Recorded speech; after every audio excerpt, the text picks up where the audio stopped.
Élever la plateforme de l'heure. Le 4. Avec votre boy Tony. Shout out Larry derrière la cam. Élever la plateforme de l'heure. Aujourd'hui avec le 4. Tony, shout out Larry derrière la cam. Vous savez déjà, notre guest aujourd'hui, Patrice Laflamme, manager, puis propriétaire d'une compagnie Managed by Laflamme, exact? Oui, Managed by Laflamme, oui. Et sûr, fait qu'on va faire le tour un peu de tout ça aujourd'hui, son parcours, des conseils pour les jeunes entrepreneurs, les managers, puis les gens derrière la scène, des choses à savoir un petit peu qu'on nous explique pas. Hein. Souvent, on n'a pas tous les détails, on cherche, mais on sait pas où chercher, on trouve pas vraiment l'information qu'on a de besoin. Fait qu'on va faire un peu le tour de tout ça. Ça va être explicatif puis bien intéressant comme d'habitude. Comment ça va aujourd'hui? Ça va bien, toi? Ça va super bien. La température commence à être plus fraîche, là, mais ça va bien, on garde le moral. Puis un autre bel épisode aujourd'hui. Je suis content que tu sois là. Merci beaucoup. Ben, merci pour l'invitation. Yes, sir. Puis toi, Tony? Ça va? Yes, ça va?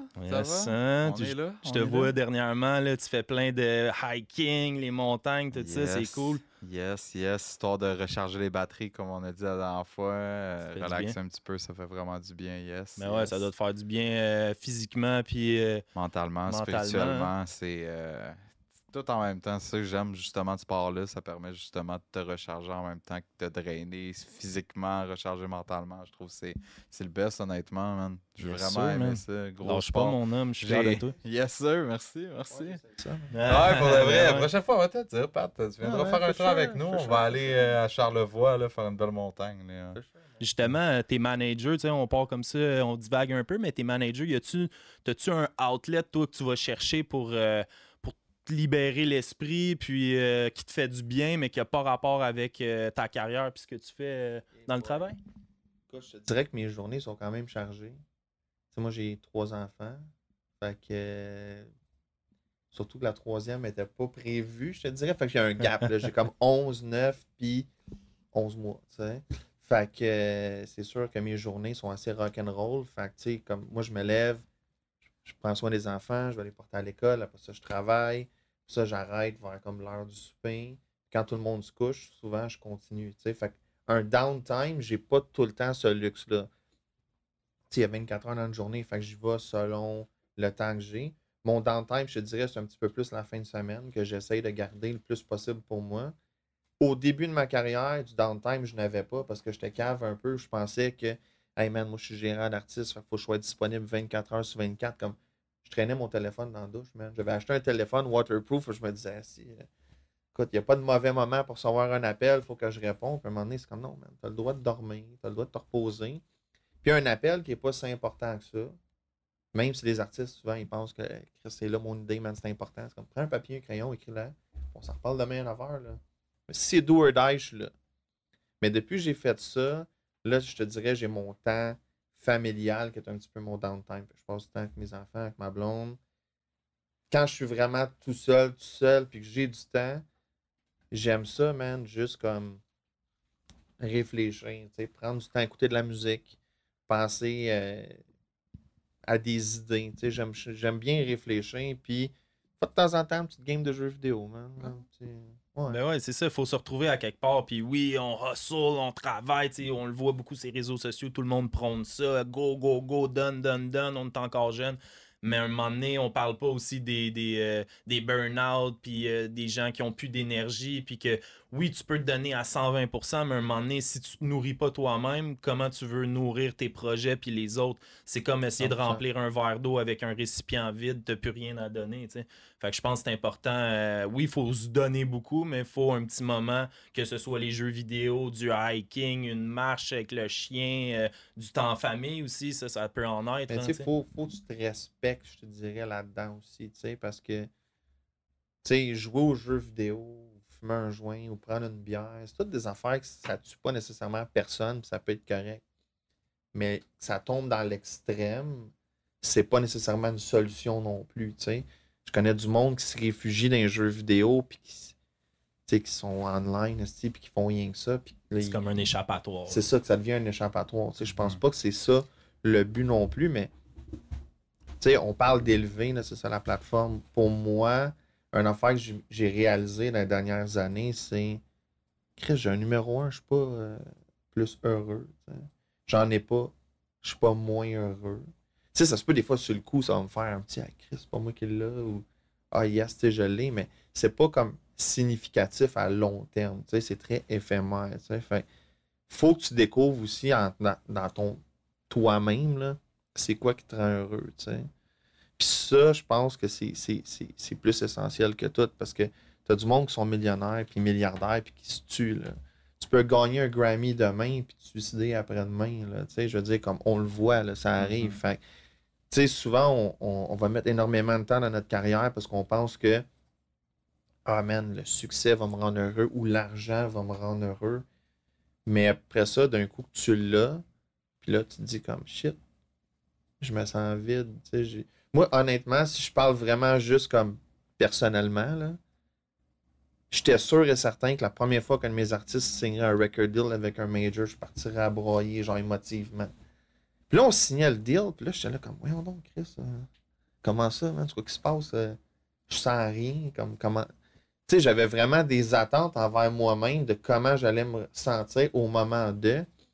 Puis finalement, tu sais, on a signé le deal, puis j'ai fait comme, Chris, non, j'ai pas été émotif, man, j'ai pas versé une larme, puis tout. Fait tu sais, des fois, les choses que tu penses qui vont t'amener une émotion, qui vont t'amener heureux, quand t'es rendu à la vivre, tu te rends compte des fois que, ah non, finalement, c'est pas ça que je cherchais. Tu sais. Fait C'est vrai. c'est quoi que je cherche? Je pense que c'est ça qu'il faut que tu définis. Tu sais. Puis en vieillissant, des fois, la vie nous aide à le faire. Chose que quand tu es jeune, des fois, tu es influencé par ah, moi, je veux un gros char, je veux tel ou tel truc. Tu sais.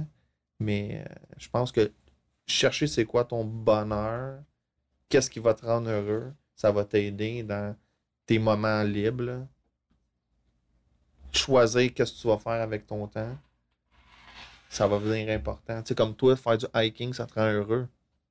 Fait que tu te dis, OK, ben j'ai tant d'heures cette semaine, je vais en prendre un peu pour faire ça, puis je sais que ça me rend heureux, tu sais. Fait que quand tu as cette conscience-là, je pense que ça fait une méchante différence dans ta vie et dans ton bonheur personnel. Là. 100%, c'est vrai, c'est un beau message aussi, puis tu as raison, parce que je le vois surtout, on dirait, moi, je le vois plus dans l'achat, tu sais, parce que j'ai quand même eu des problèmes d'achat compulsif. Moi, j'achetais toujours les affaires qui étaient sur la coche, puis tout, puis on dirait que le gros feeling, là, le gros rush de dopamine, il est beaucoup dans l'appréhension de avant d'avoir l'objet. Quand tu l'as, après, tu es comme, ah, ok, ouais. Tu te sens pas différent. Ah, exact, Ben, c'est comme que je disais que des fois, avec ta carrière, tu penses que ah, tu sais, tel succès, je vais être heureux. Tu sais, bien des artistes, je parle avec eux, puis ils me disent ah, tu sais, moi, là, quand que je vais avoir ce que tel autre artiste a, là, tu sais, je vais être heureux. Mais là, en ce moment, tu sais, comme, là, je suis sur un grind, ça me prend absolument ça.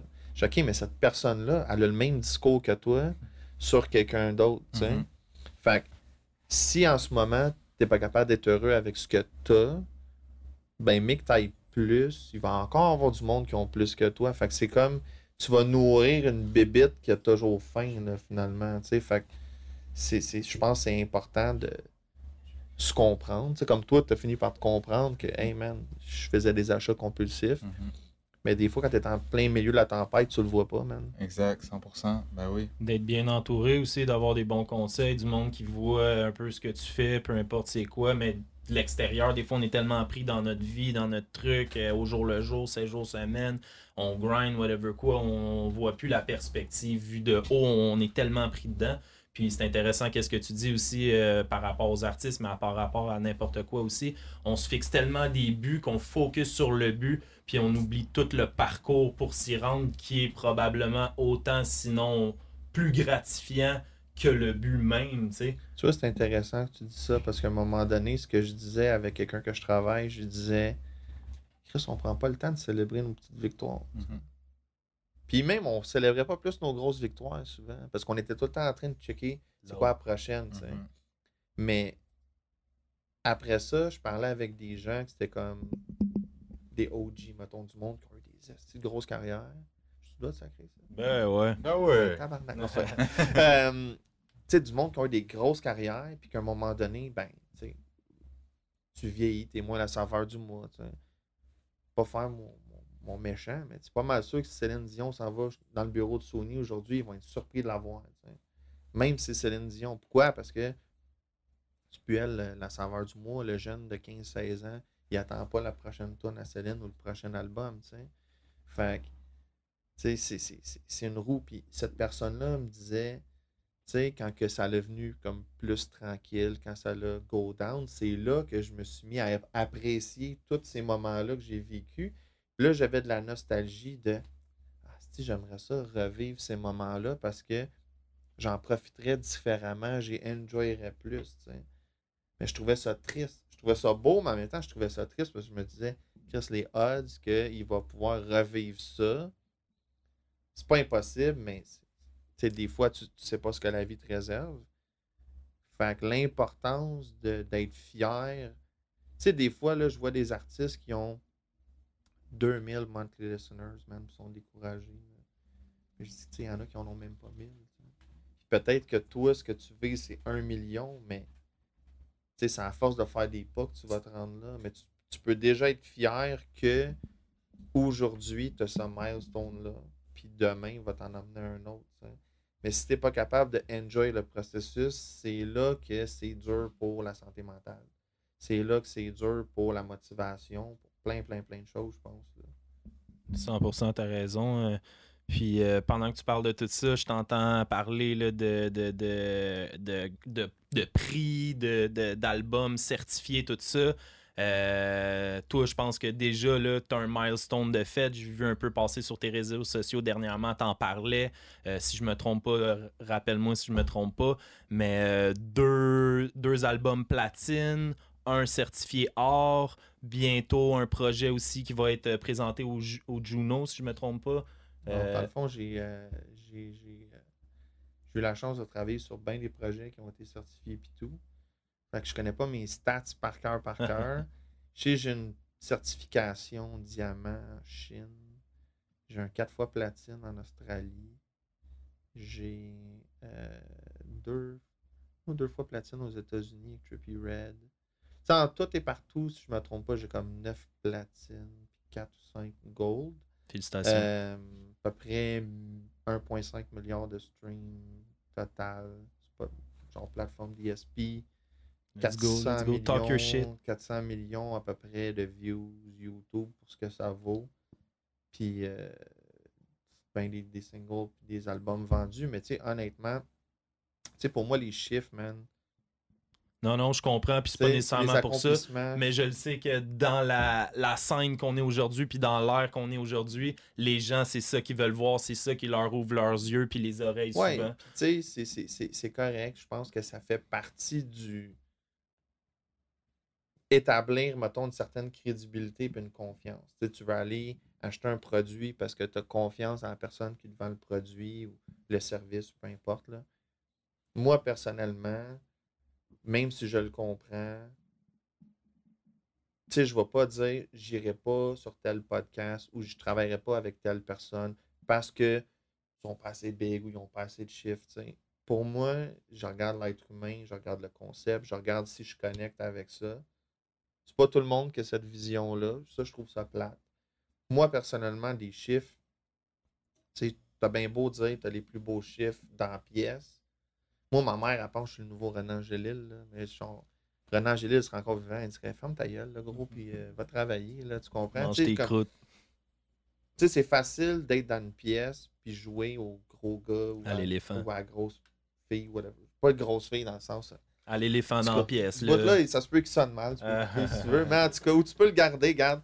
C'est all good. Mais tu sais, ce que j'essaie de dire avec ça, c'est. Tu sais, il y a toujours mieux, il y a toujours moins. Mais après, tu peux être aujourd'hui moins hot que quelqu'un, mais lui aussi a déjà été dans ta position. Puis tu sais pas dans 5 ans où est-ce que lui va être, où est-ce que toi tu vas être. T'sais. Fait faut que tu traites tout le monde avec un respect. Puis pour moi, les stats, les chiffres, comme oui, j'ai pas le choix de les mentionner des fois quand c'est des communiqués ou des affaires de même. Parce que oui, tu as des médias qui portent attention à ça. Mais quand que je parle avec monsieur, madame, tout le monde, il y a juste 3 chiffres pour moi. Tu sais, c'est comme mon enfant numéro 1, mon enfant numéro 2, mon enfant numéro 3. C'est juste ça qui compte pour moi. Tu sais, le restant, man, c'est comme. Je m'en fous. On est 2 êtres humains qui se parlent. 3 êtres humains qui se parlent. Tu sais. C'est ça qui est important pour moi. Tu sais. Le reste, qui a vendu le plus d'albums? On s'en fout parce qu'aujourd'hui, c'est moi, demain, c'est toi, puis la semaine prochaine, c'est la madame au bord de la rue. Là. 100%, t'as raison. Puis par rapport à ça, le bout de plate un peu comme tu dis, mais par rapport à ces chiffres-là, ces projets-là qui ont été certifiés, peux-tu nous nommer une couple d'artistes avec qui tu as travaillé au travers des années? Écoute, c'est sûr qu'il y en a que j'ai manage comme tel. Il y en a que ça a été que j'ai travaillé avec ces artistes-là à travers, je te dirais, des activités de management que, exemple, sur la tune de Trippie Redd, Miss the Rage, qui est avec Playboi Carti aussi, ben le gars qui a fait comme la loupe principale de la musique, ben c'est moi qui le gère. Fait que tu sais, c'est comme, non, je gère pas Trippie Redd, non, je gère pas Playboi Carti, mais on a travaillé sur Miss the Rage, tu sais. Fait qu'il y a plein de chansons quand même assez importantes sur lesquelles j'ai travaillé. Parce que je gère pas juste des artistes qui performent, tu sais, je gère beaucoup des songwriters, je gère beaucoup des producers. Fait que, tu sais, souvent, eux autres, ben, tu peux vendre un beat à n'importe qui, là. Tu peux vendre un beat à Snoop demain, là, tu sais. Fait que ça va faire en sorte que tu as une track que Snoop est dessus, là. Mais, il y a des artistes que j'ai des trucs avec eux que j'ai jamais, tu sais, j'ai un track avec Ludacris puis Ty Dolla $ign. Ils me connaissent pas, là.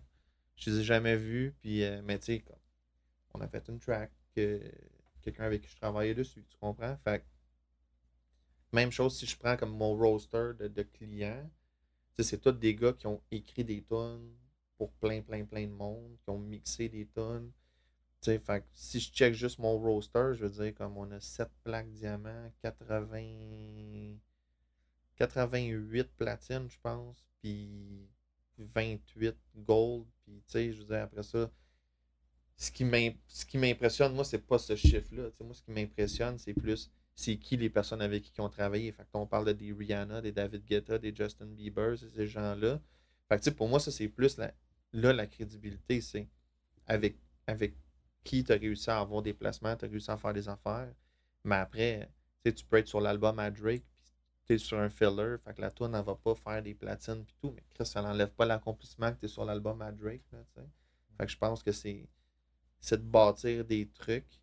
Puis, tu sais, je suis comme chanceux d'avoir eu la chance de travailler sur des chansons. Mettons, quand tu me parles de noms, tu sais, moi, personnellement, je te dirais Tech9, Chris Calico, travaillé avec Murder Beats, travaillé avec Ludacris, Playboi Carti, Tech9, je l'ai nommé déjà, Trippie Redd. Man, il y en a tellement, c'est dur. Dans le temps, avec Zombie Boy, je l'avais géré pendant comme les 3 dernières années de sa vie. J'ai fait des trucs, pas juste dans le hip-hop non plus. Là, j'ai fait des trucs autant québécois, genre, mais tu sais, québécois francophones. Fait que, oui, Marc Dupré, des enfants de même, que j'ai fait des trucs québécois, mettons, quand je gérais Naya Ali, mettons, on avait fait des trucs avec Soulja, tout le kit. Fait que, tu sais, c'est très varié, puis c'est autant dans le dance music que la pop, qu'un peu tout. Moi, j'ai la chance aussi d'avoir grandi dans une famille où est-ce que c'était très éclectique la musique. Là. Tout le monde écoutait des choses différentes. Puis moi, vu que j'étais le plus jeune, ben, j'écoutais un peu ce que tout le monde écoutait, pas par défaut. Là. Fait que ça fait qu'aujourd'hui, je suis capable d'apprécier plein de styles musicaux différents. Fait que je suis pas pris à dire juste ah moi je peux juste gérer des rappers ou juste des producers de hip-hop. Je suis capable de reconnaître le talent dans plein de sphères musicales différentes. Pour l'instant, je suis encore capable. Peut-être mes j'ai 65, j'aurais peut-être plus ce skill set-là. Mais ça fait qu'aujourd'hui, je m'amuse, man. Puis je vais vraiment sur le feeling de j'ai-tu le goût d'être là-dedans, dans ce projet-là. Est-ce que la musique me parle? Est-ce que l'artiste, ça me parle? Mais même si j'ai plein de gros noms, j'ai eu plein de fucking beaux moments avec plein de monde que je te nommerais, puis tu serais comme, c'est qui ces personnes-là? T'sais? Mais je pense que c'est un peu ça la beauté de notre métier, c'est tu choisis avec qui tu veux travailler. Puis après, moi, que tu es un gros nom, pas un gros nom, je m'en fous. C'est plus, on peut-tu faire de quoi de cool ensemble? Puis même si ça n'a pas autant de views, pas autant de streams, si tu es fier de ce que tu as fait, de la qualité, ça t'a rendu heureux, là, bro, de gagner, man. 100%, ben ouais, t'as raison.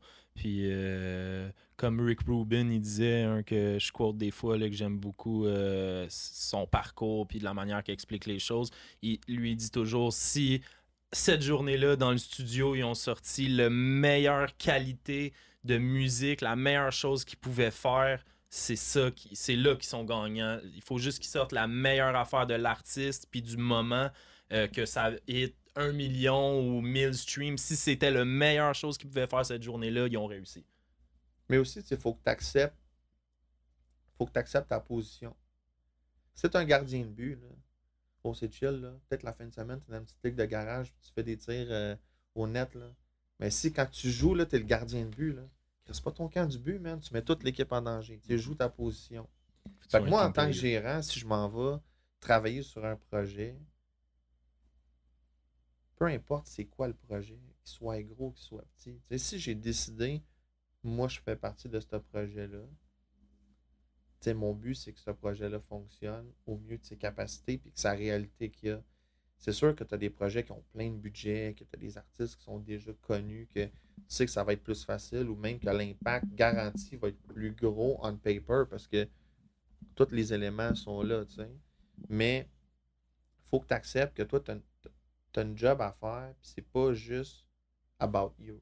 Tu sais, des fois, c'est facile de juste comme ramener les choses comme vers nous un peu, mais tu sais, ce que tu dis de Rick Rubin, à la fin de la journée, je veux dire, moi j'ai des chansons, là, je pensais que ça allait être des numéros 1, ça ne l'a pas été.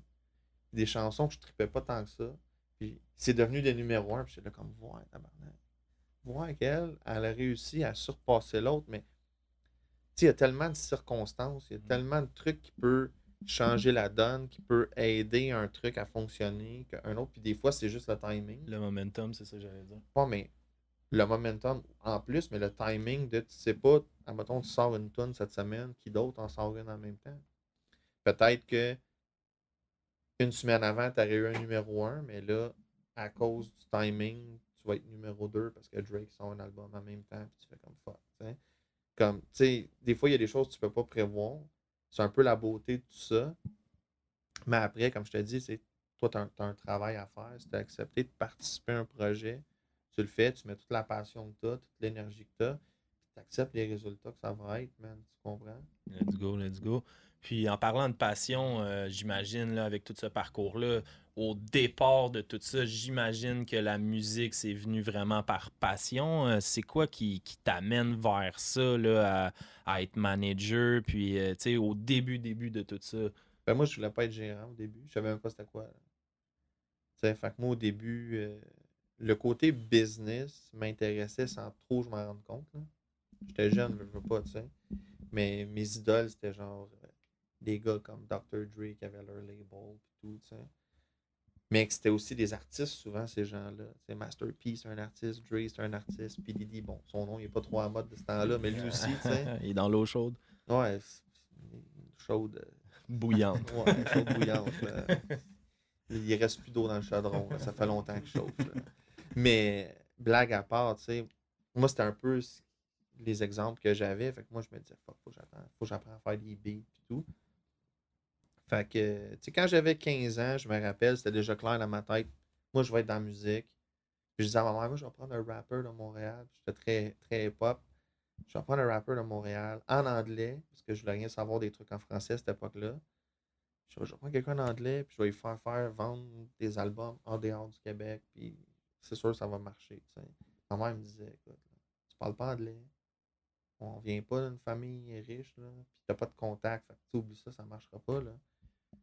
Mais tu sais, moi, j'ai développé jeune l'habilité de m'en coller. C'est comme plus que tu peux te dire I don't care, I don't give a fuck. Plus que tu apprends à développer ce skill set-là, de te foutre ce que les autres pensent, puis de te foutre ce que les autres disent, assez plus vite que tu es heureux, man. Parce que tu arrêtes de penser en fonction de rendre tout le monde heureux. Parce que même si tu fais la meilleure tune au monde, même si tu fais là, la chanson que selon toi c'est undeniable, il y a du monde qui va pas l'aimer. Il n'y a aucun artiste, aucune chanson qui est unanime là, pour la planète. Là. La seule tune peut-être que tout le monde aime, c'est genre Bonne Fête parce que tu vas avoir des cadeaux. Tu sais, mais sinon, à part ça, man, comme quelle chanson tout le monde aime? Tu sais, il y a du monde qui vont dire Fuck Tupac, puis il y a du monde qui ont sa face tatouée sur leur bras, là, tu sais. n'importe quel artiste, n'importe quelle tune, il n'y a rien d'indéniable. Fait que, tu sais, à un moment donné, faut que tu sois capable de te détacher et de dire, peu importe la qualité de ce que je fais, peu importe la décision, peu importe ce que je fais dans la vie, là, peu importe whatever décision, il y a du monde qui va être pour, il y a du monde qui va être contre. Fait que si c'est ça le portrait, ben arrange-toi pour que toi au moins tu es à l'aise avec ta décision. Fait que tu sais, moi, le monde, il était tout comme tu devrais pas faire ça dans la vie, tu seras pas capable de manger plus tard. Pis tout. Tu sais, moi, ma mère avait un gros concern. C'était genre. Avant de vouloir faire ça dans la vie, moi, je voulais faire comme dans le film Bloodsport. Là. Genre, moi, à cette époque-là, là, les MMA, ça commençait. Là. Moi, j'allais voir genre Saint-Pierre se battre à l'auditorium de Verdun. Genre. Fait que, tu sais, moi, c'était comme, yo, moi, je veux faire ça, ou la musique, ou les deux. Tu sais. Ma mère était décourageante en Christ. Hein. Mais moi, c'est un ou l'autre qui m'aurait rendu heureux. Tu sais. Puis, à la base, c'est ça qui compte. Fait que, j'ai attendu à 18 ans, parce que j'avais besoin d'avoir 18 ans pour pouvoir aller à très basse. Est-ce que aller dans ce genre d'école-là, je le recommande ou je le recommande pas? Je pense que ça dépend des gens. Moi, j'avais pas de contact dans l'industrie de la musique. Là. Zéro. Puis je savais pas non plus comment m'en faire. Tu sais.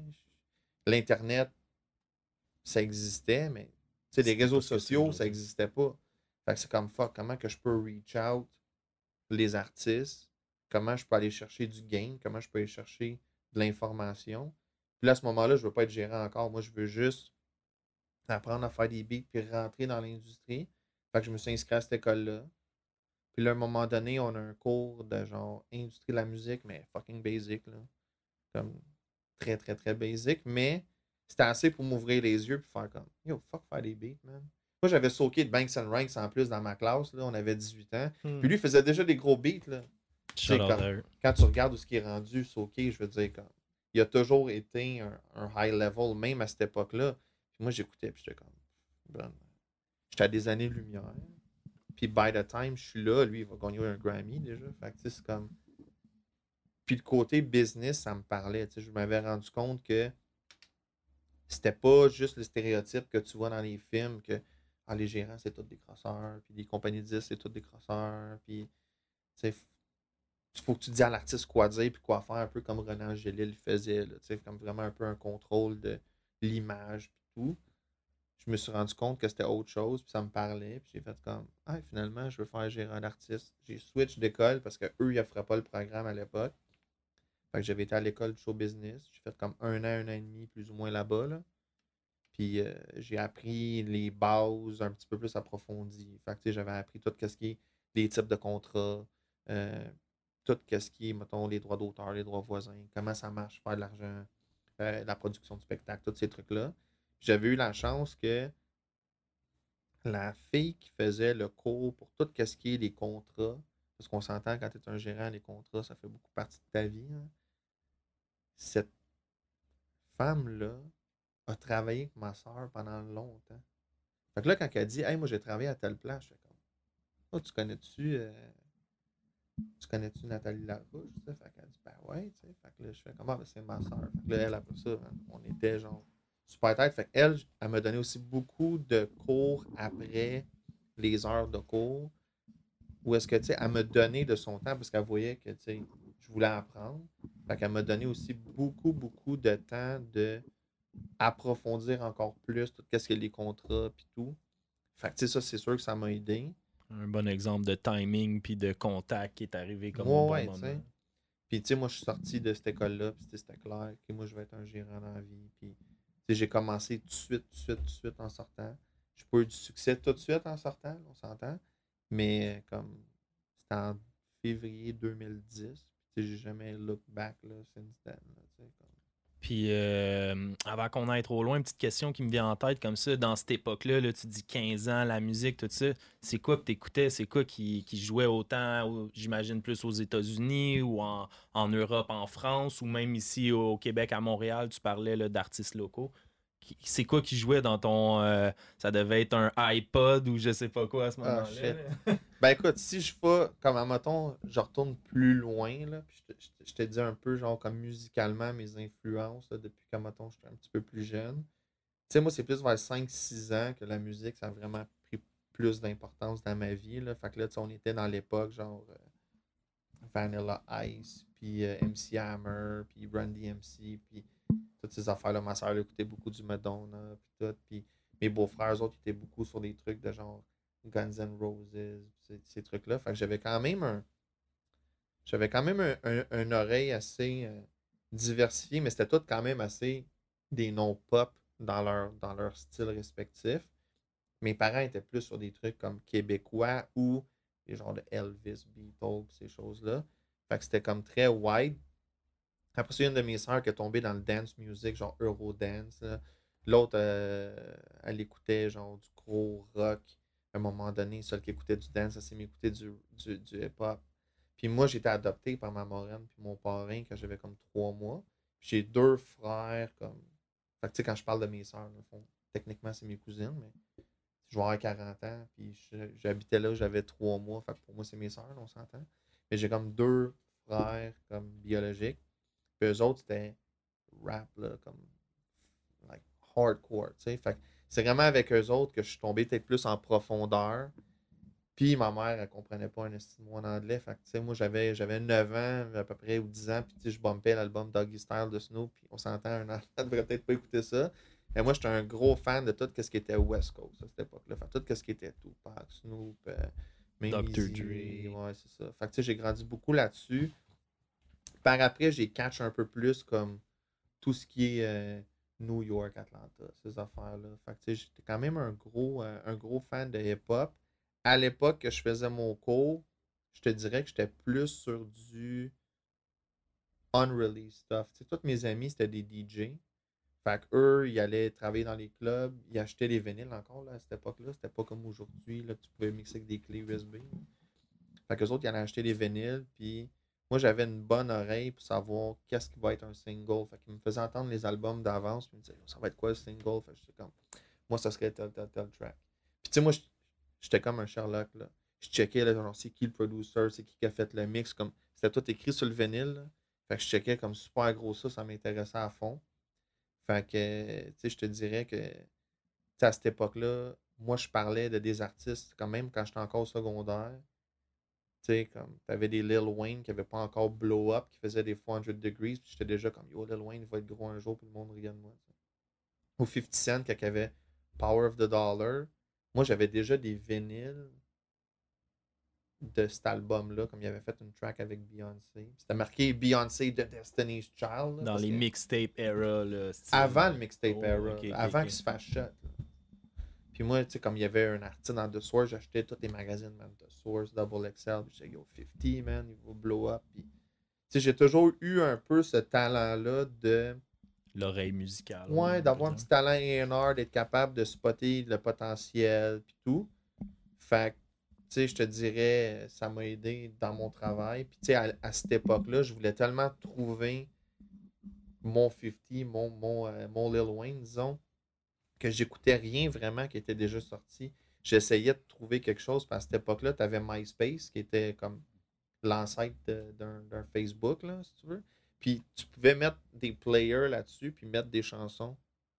Fait que moi, j'étais comme sur MySpace à tous les jours, chercher des artistes de Montréal qui cherchaient genre des managements, là. J'ai juste écouté plein de tonnes. Jusqu'à temps que j'en ai spoté un ou deux, qu'eux autres, j'ai fait comme, ouais, man, eux autres, je believe vraiment dans leur truc. Fait qu'à cette époque-là, si tu me demandes qu'est-ce que t'écoutais de comme vraiment connu, tu sais, j'écoutais les mêmes grosses affaires undeniable que tout le monde, mais mon temps était vraiment plus sur la découverte. Là. Des artistes, là, avant, dans leur come-up, avant qu'ils soient connus, là, t'avais un peu ce regard-là, probablement observatoire, analytique, un peu, là. Ben, tu sais, Ouais, c'est un autre era. Tu sais, aujourd'hui, le monde, il check beaucoup les data analytiques, justement. Tu sais, ils vont checker. Tu sais, tu peux aller aujourd'hui sur un Viberate ou un Chartmetric, checker dans tous les pays c'est qui a le plus de monthly listeners, c'est qui a le plus de streams, c'est ça. Tu pouvais pas faire ça avant. Là. Fait que, tu sais, moi, sur MySpace, tu pouvais voir un count de plays. Mais, tu sais, moi, je cherchais, mettons, Montreal Artist Looking for Manager. Tu sais, fait que là, j'allais écouter comme les trucs. C'est sûr que ce que je gravitais le plus autour à cette époque-là, c'était beaucoup le hip-hop. Fait que, tu sais, je cherchais à signer comme un rapper. Puis, tu sais, ça a été vraiment ça, là, tu sais, vraiment de la recherche en profondeur. Aujourd'hui, ce qui est plate, c'est qu'il y a beaucoup de l'inverse. Ils vont checker le data, mais la recherche en profondeur musicale, puis le brand, tout ça va peut-être moins être là. Fait que, moi, je voulais vraiment une connexion avec la musique. Puis des fois, j'ai l'impression qu'aujourd'hui, il y a des trucs qui sortent, qui sont signés. Puis il n'y a pas vraiment de connexion avec la musique. C'est vraiment comme, yo, cette tune-là est trending sur TikTok en ce moment, fait qu'on va la sign, on va l'exploiter, on va mettre un bag de promo dessus, on va l'exploiter. Mais après, d'un coup que la chanson est plus populaire, si on ne connecte pas que l'artiste, qu'est-ce qui arrive, c'est qu'ils finissent par perdre leur deal. Puis le label, ben, pas vraiment une vraie connexion avec l'artiste. C'était comme. C'est pas avec l'artiste qui avait un genre de bonding de oh man, j'aime ce qu'il fait. C'était comme. C'était avec la Oh non, chanson. cette tune-là est cool. C'était pas organique nécessairement. Puis même des fois, ils vont signer quelque chose que carrément, ils vont pas fondamentalement trouver cool non plus. C'est juste qu'ils voient une opportunité financière. Puis c'est comme, OK, ben, si je m'étends là-dessus, je m'attends à générer tant. C'est de la business à la fin de la journée. Il ne faut pas oublier que la musique, là, tous les artistes là, quasiment que je connais là, ou que j'ai côtoyé dans ma vie, là, pour eux autres, là, ils pensent que ce qui est le plus important, c'est la musique. Ben, malheureusement, c'est pas ça qui est le plus important. Surtout en 2024 avec les réseaux sociaux, avec toutes les plateformes autour, les gens ils veulent connaître de l'artiste. Avant, tu avais juste, comme tu dis, soit les vinyles ou après ça les cassettes ou après ça les albums, la petite pochette avec les photos, les remerciements, qui a travaillé sur le projet, puis on regardait ça religieusement. Mais à Star, c'est plus ça, c'est une autre era. Tout est sur des plateformes digitales, c'est des chiffres, des nombres, puis là, le monde il focus là-dessus. Mais avec les réseaux sociaux, je pense que c'est là aussi que tu es capable d'aller chercher comme un lien avec le public, l'artiste. Après ça, des plateformes comme on a des podcasts, des radios, des émissions de télé comme on parlait là, un peu avant l'émission. Ben, je pense que c'est là que les gens peuvent avoir un attachement à l'artiste autre que juste le vidéoclip qui sort à un certain moment donné. Il y a eu un temps, c'était juste ça, le côté visuel que tu peux avoir de l'artiste s'il n'y avait pas encore d'interview. Mais là, on est dans un air de... le public, il faut qu'il soit nourri quasiment à tous les jours ou à toutes les semaines. Mais le public a toujours voulu ça, dans le fond. C'est juste que, dans le temps, tu pouvais ouvrir ta télé, écouter Musique Plus, Much Music, MTV à longueur de journée. Puis il y avait plein d'émissions. Puis là, je parle de avant la fin, là, parce qu'à la fin, c'était de plus en plus, mettons, des reality shows, des affaires par rapport. Mais il y a eu une époque où toutes les émissions, c'était toutes reliées à la musique, à des invités, puis tout. Là. Fait que les artistes ont toujours été créateurs de contenu. C'est juste que leur contenu pouvait vivre plus longtemps. Tu sortais un clip, tu pouvais surfer longtemps là-dessus. Aujourd'hui, tu peux moins surfer longtemps, mais il y a aussi une quantité aujourd'hui qu'on n'avait pas dans le temps. Aujourd'hui, c'est plus facile. Je ne vais pas dire que c'est plus facile en termes de réussite, mais n'importe qui veut être un artiste aujourd'hui, tu peux t'acheter un ordinateur, aller acheter un lease à 25$, enregistrer avec un petit micro, puis avoir une petite démo. Là. Chose que tu ne pouvais pas faire là, 20 ans, là, 30 ans. C'était beaucoup plus dispendieux faire de la musique. Fait il y en a qui se disaient, bon, ben écoute, j'ai juste pas les moyens de le faire, je pourrais pas. Tandis qu'aujourd'hui, il y a plein de monde qui le font. Mais là, les autres, dans leur tête, c'est genre, moi, je sors ça, là, puis je vais être une vedette demain, puis je vais blow up. Là. Puis là, ils se découragent parce que faire la musique, c'est beaucoup plus facile que monétiser ta musique. T'sais. Fait que là, il y en a qui se disent, ça fait 30 chansons, je sors, puis je fais pas de cash. Mais, tu sais, ce que j'aime dire, moi, souvent, ma comparaison, c'est, comme vous pouvez voir, j'ai un petit peu un petit ventre, là, j'aime ça manger. Tout le monde aime ça manger. Ben ouais, c'est moi aussi. Moi, là, je fais des fucking bons burgers. Okay? Ils sont bons, mes burgers. Est-ce que parce qu'aujourd'hui, je fais des burgers, ça fait que j'ai du monde qui vient m'acheter des boulettes à soir? Est-ce que parce que je fais des burgers, je peux dire le monde va me connaître plus qu'un McDonald's? Est-ce que parce que je fais des burgers, un jour, je vais avoir mon restaurant? Tu sais, faire quelque chose, puis en faire une business. Tu sais, notre grand-mère fait toute la meilleure crise de sauce à spaghetti. Pourtant, il n'y a personne que j'aimais payer notre grand-mère pour un souper. Tu sais, fait que si aujourd'hui, mettons, là, je peux faire un restaurant pour mes burgers, mes boulettes, là, il faut que je mette en place que là, il faut que je me trouve un local. Il faut que je paye un loyer. Il faut que je me paye des employés. Il faut que je me paye l'équipement. Il faut que je me paye la promo. Parce que sinon, là, on s'entend, là, ma famille va tout me supporter là, la journée du lancement. ils vont tous venir me donner un petit peu d'attention, un petit peu d'argent. Et ils vont pas venir manger à tous les jours chez nous. Parce qu'il y a plein d'autres restaurants. Ben, la musique, c'est la même affaire. Tu peux sortir une tonne, puis là, au début, tous tes amis, toute ta famille, ils vont te support, ils vont partager. Ils vont pas faire ça tous les jours. C'est pas eux autres qui vont te faire vivre. T'sais? Puis c'est le même principe que le restaurant qu'il faut qu'il engage son employé pour servir la clientèle, puis il faut qu'il paye pour de la promo.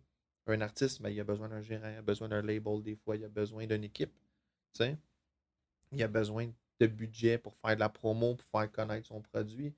Fait que c'est la même chose. T'sais. C'est pas parce que ton produit est bon que tu vas réussir à le commercialiser. Parce que commercialiser quelque chose, c'est un art. Puis tu peux avoir un produit de merde, puis faire plus d'argent. Comme je fais des bons burgers, mais McDo, ils vont me crisser une volée de main pareil. Parce que tout le monde connaît McDo, mais personne connaît mes burgers. Tu comprends? C'est commercialisé, puis eux autres, ils ont le push derrière le produit à leur public direct, ce qui manque souvent avec certains artistes qui vont avoir la meilleure musique, mais ils n'ont pas le push, la direction vers leur public, vers leur clientèle cible. Fait que tu sais, don't get me wrong, la musique est importante pareil. T'sais, le produit est important dans le sens qu'il faut qu'il soit bien packagé, il faut qu'il soit bon. Mais ça s'arrête pas là, ça se limite pas à ça. Puis il y a beaucoup de monde qui ont développé des façons de faire de la méchante bonne musique pour avoir un bon produit, peu importe l'industrie. Là. Mais que c'est après tout le marketing, la promo, comme comment que je fais pour prendre ça et le faire connaître par du monde. C'est ça qui est le plus dur, puis c'est ça qui coûte le plus cher aussi. T'sais. Puis tu peux avoir Dr. Dre qui a fait ta tonne, on s'en fout. Là. Si personne la connaît, personne ne va l'acheter. Là. C'est vrai, 100%. On n'achète pas ce qu'on connaît pas, mais on achète la merde à tous les jours, par exemple. Là. On achète des affaires par rapport. Là. Tu sais que c'est pas si bon que ça, mais tu vas l'acheter pareil. Là. Des fois, c'est l'accessibilité.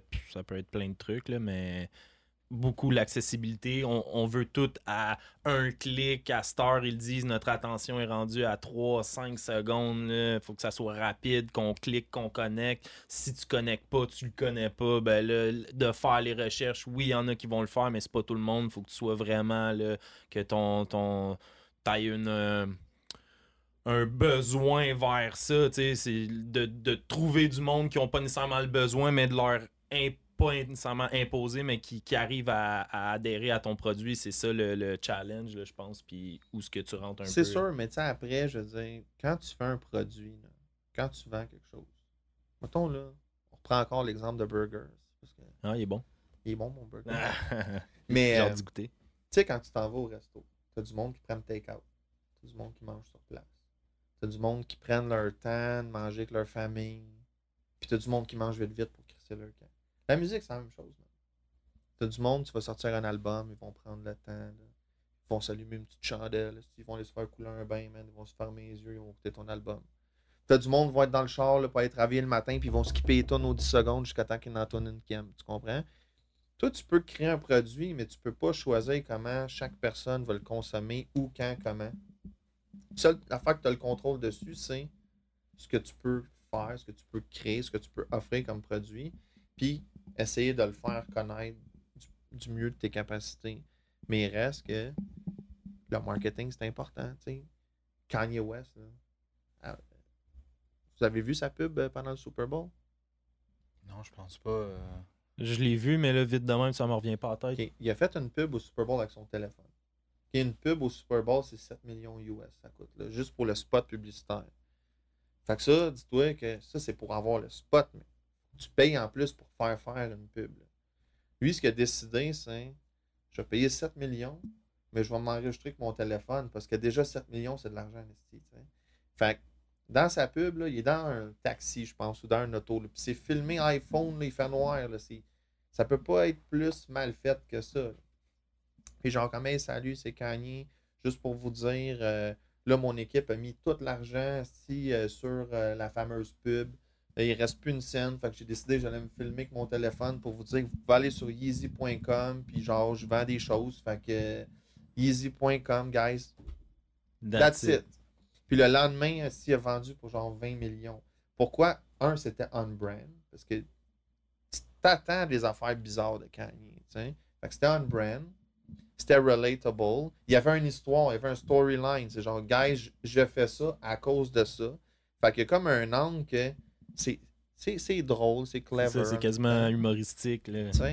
Puis, dans le fond, il a mis 0$ sur le produit, qui est la pub. Puis il a mis 7 millions sur la promo. Lui, ce qu'il s'est dit, c'est je veux qu'il y ait le plus de monde qui sache que j'ai quelque chose à vendre. Puis il montre même pas son produit dans son annonce. Là, tu vois juste sa face. Il montre pas des shoes ou whatever. Lui, il s'est dit moi, j'investis dans le message, l'awareness. Je veux créer l'awareness. Fait que, tu sais, il faut que je choisisse un peu en business. Est-ce que je mets tout mon argent dans le produit? Tu sais, combien de monde là, qui font des clips à 10 000$, ils n'ont pas une crise de scène pour faire rouler des ads sur YouTube avec. Là. C'est genre, à la limite, fais l'inverse. Parce que là, tu vas avoir 1000 streams, ça revient cher la views. Là. Ton produit est bon, mais il y a 1000 personnes qui le voient, tandis que tu peux avoir un produit peut-être un peu moindre, mais reach 1 million de personnes. Tu sais, tantôt, là, quand on parlait de chiffres, là, tu te dis, ah, tu sais, le monde, des fois, il se fie là-dessus. Mais c'est ça qui est plate. Tu vas voir un clip qui a eu juste 1000 vues, là, même si c'est une bonne tonne, super bien tourné, juste parce qu'il y a 1000 vues, il y a du monde qui vont dire, bah, d'après moi, ça doit pas être bon. Il se fie à l'opinion. Mais là, tu vas voir 1 million de vues, tu vas faire comme, hey, ça doit être bon aussi, 1 million de vues. T'sais. Même si, admettons, c'est des vues qui étaient sponsored et tout. Là, ça l'influence un peu notre jugement et notre perception. D'où pourquoi le branding et la promo, c'est si important que ça. Fait que, tu sais, moi, ce que je conseille aux artistes qui nous écoutent en ce moment, c'est pensez pas juste à l'art et à créer. Là. Tu sais, oui, ça prend un bon produit. Oui, ça prend de la bonne musique. Ça prend plus que ça, par contre. Tu sais. Essayez de penser à OK, comment je fais pour faire connaître ce que je fais. Moi, personnellement, j'ai ma petite règle perso là, qui fonctionne pour moi. Parce que je dis tout le temps, pour 1 heure de création de produits, là, OK, ben mets 1 heure de création de contenu puis 1 heure de promotion. Fait que tu fais 1 heure en studio pour créer de la musique, mais prends 1 heure de ton temps aussi à savoir comment tu vas marketer ça, puis 1 heure pour le marketing. Fait que tu sais, si tu passes 40 heures dans ton mois à créer de la musique, mais que tu passes 0 heure à penser à comment la marketer, puis 0 heure à le faire, ben, il faut pas que tu t'attends à des miracles. T'as bien raison. Puis pour revenir un peu sur notre discussion, là, tu nous parlais tantôt, tu sors de l'école de show business, tu te fais un contact, il y a un bon timing, là tu arrives à l'extérieur de ça. Qu'est-ce qui se passe à ce moment-là jusqu'au point où tu rencontres le premier artiste avec qui tu travailles? C'est quoi qui se passe là-dedans? Écoute, j'avais signé 2 personnes en même temps. Un producer et un rapper qui s'appelle Swift Kid, qui est un gars de Ville-Saint-Laurent, Cartierville. Puis, fun fact, man, comme il y avait un track qu'il a fait, qui a comme méga blow up. Quand que je l'ai rencontré, là, il était pas connu, là, je veux dire, comme, il était un up-and-comer. Mais il avait vraiment la crise de la bonne musique. Puis là, il me dit, ah, je m'en vais à New York, chez de la famille, travailler sur un mixtape. C'était bien populaire, les mixtapes à cette époque-là. Probablement, ma grand-mère en avait 3-4 d'enregistrés, je ne le savais pas. Chris, tout le monde avait ça, là, t'sais. Mais c'était... Même comme aujourd'hui, tu sais, dès qu'il y a quelque chose qui marche, tout le monde, ils se disent, comme, ah, peut-être ça va marcher pour moi aussi. Fait que ça va à New York, ça va faire son petit mixtape, il revient, peut-être à la fin de l'été, là. Puis là, il me dit, yo, Pat, j'ai fait un track. Genre, j'ai trouvé j'étais dans l'auto de la sœur d'un de mes amis. J'ai entendu un track. Il savait pas c'était quoi. J'ai cherché sur YouTube. C'est un dude qui s'appelle Laurent Weary. C'est un DJ belge. Il y a une tune qui est sortie de genre 1 an ou 2. Puis il dit, man, il y a un bout dans la tune après le refrain que c'est juste instrumental. Je l'ai coupé, j'ai loupé, j'ai rappé par-dessus Flow Rider Style. Puis là, man, comme le gars, il adore la tune. Puis veut la présenter à son label. T'sais. Ça a été random de même. Je négocié le deal. Puis là, au début, c'était juste lui sur la toune. Puis on avait fait un vidéoclip à 250$ de bootleg, mon gars, là, comme tu ne créerais pas à ça. Là. Ça avait de l'air Trippie Red avant Trippie Red existe. Là. C'était avant-gardiste. Ah ouais, c'était ghetto. Là, c'était vraiment mal fait. Là. Mais on n'avait pas de budget. Puis c'était bien une bonne franquette. Puis quelques mois après, on a réussi à placer la toune sur une couple de petits labels partout à travers le monde. Là, on a eu un budget pour faire un clip un petit peu plus hot. Après ça, de là, on a été chercher des deals avec des majors. Fait que là, on était rendu avec, mettons, un Warner en Angleterre. On avait Atlantic Record aux États-Unis. Fait que là, en fait, comme fuck, on mettait un feature sur la tune. Puis t'avais Dev qui venait de faire Like a G6 avec Far East Movement. Fait que là, on a fait comme fuck, man. Ça a l'air qu'elle veut collaborer avec du monde, elle, puis tout. La tune, il me semble, elle fitterait là-dessus. Fait qu'elle a accepté d'être sa track. Puis moi, ça faisait juste 6 mois, là, j'avais fini mon cours à l'école. Là. Puis j'étais genre à Los Angeles en train de tourner le clip, man. Puis j'étais comme, ça va fucking vite, là, tu sais. Fait qu'on a réussi à faire de quoi de bien, puis de le faire vite. Ça a été fucking trop vite, par exemple. Parce qu'on n'était pas prêts pour la suite, là. Tu sais, on était vraiment go with the flow, parce que là, nous autres, on s'était fait un game plan de 5 ans, puis là, finalement, ça avait pris 5-6 mois, là, tu sais. Fait que, tu sais, quand on parle de timing, c'est que des fois aussi, le timing, on essaie de le contrôler, mais tu te rends vite compte que tu n'as pas vraiment tout le temps le contrôle que tu veux là-dessus. Des fois, c'est plus long que prévu, des fois, c'est plus vite que prévu. Fait que c'est là que des fois, man, être organisé, puis de l'expérience, c'est payant. Moi, j'étais organisé, mais je n'avais pas l'expérience. Puis on n'avait pas de cash non plus, man. J'avais genre 25 ans. J'étais jeune, j'avais pas 50 000 dans mon compte de banque pour pouvoir dire comme yo, je vais aller m'engager des producers puis tout. Là, c'était comme non, man, on s'en de bord, on essaie de trouver des façons de faire. Mais tu sais, on a réussi quand même de quoi de cool. Puis avec ce tune-là, je pense fin 2011, début 2012, là, on était 99e tune la plus jouée sur la planète à radio. Ici, à Montréal, on avait joué 3 fois à nuit MC Mario, man. Shout out MC Mario. Qui avait joué la tune 2-3 fois, là. Mais je te dis, en Australie, mettons, c'était à l'enfer. Là. On jouait aux 5 minutes là, à la radio là-bas, puis plein d'autres places. Fait que, tu sais, ça a été une ascension vite, mais ça a été une redescente vite aussi, tu sais, parce que autant que tu peux pas contrôler tes home runs, tu sais, tu peux pas contrôler non plus soit tes échecs, ou même des fois, c'est pas tes échecs, c'est juste la vie, là, tu sais. Moi, l'artiste, euh, il est arrivé quelque chose de personnel, je vais pas te dire quoi, parce qu'il en a jamais vraiment parlé publiquement, mais il est arrivé quelque chose de personnel, de vraiment grave dans sa vie qui a fait qu'il a comme vraiment perdu beaucoup de motivation à ce moment-là, puis il en avait fait une dépression. Euh, non, c'est pas une peine d'amour, là, pour ceux qui se demandent, là, mais c'était quelque chose de bien plus grave que ça. Je ne vais pas dire que c'est pas grave des peines d'amour, mais c'était quelque chose de vraiment hardcore. Puis, tu sais, moi, du jour au lendemain, écoute, on avait des gros deals. Là. Moi, j'avais 25 ans. Moi, je suis comme fuck. Publishing deal avec EMI UK, qui était le 4e major label de l'époque. On avait des record deals, man. On avait des record deals aux States, en Australie. On se faisait inviter, man. On avait été au party de Noël de Warner en Australie. T'sais, comme moi, dans ma tête, j'étais comme, bro, guys, T'es up, là. moi, je suis good for life, là, tu sais. Puis là, moi, je disais à ma blonde, OK, là, c'est le temps de l'avoir, notre premier enfant. D'un coup, à la conception, man, j'étais là. Puis au delivery, comme tout avait fall down, là, tu sais. Puis là, c'était comme un rebuild. Bon, ben là, faudrait que je trouve des nouveaux artistes. Faudrait que je refasse des choses. Fait tu sais, l'expérience, ça compte pour énormément dans ce travail-là. Puis, je te dirais, être capable aussi de handle la pression, de handle le stress, être capable d'être patient, puis être capable de faire des sacrifices aussi, tu sais, parce que comme je dis, tu peux faire home run aujourd'hui, puis tu sais, tu as du monde là, qui sont sur un streak là, qui gagne souvent, puis tu sais, la journée qu'ils perdent tellement confiance en eux, parce que là, tout d'un coup, ah man, j'ai une défaite, là, je vais peut-être en avoir une deuxième, puis une troisième, tu sais. C'est comme en affaires, man, faut que tu réalises que tu vas avoir des bonnes et des moins bonnes journées. Puis je pense que la vie, c'est ça en général, tu sais.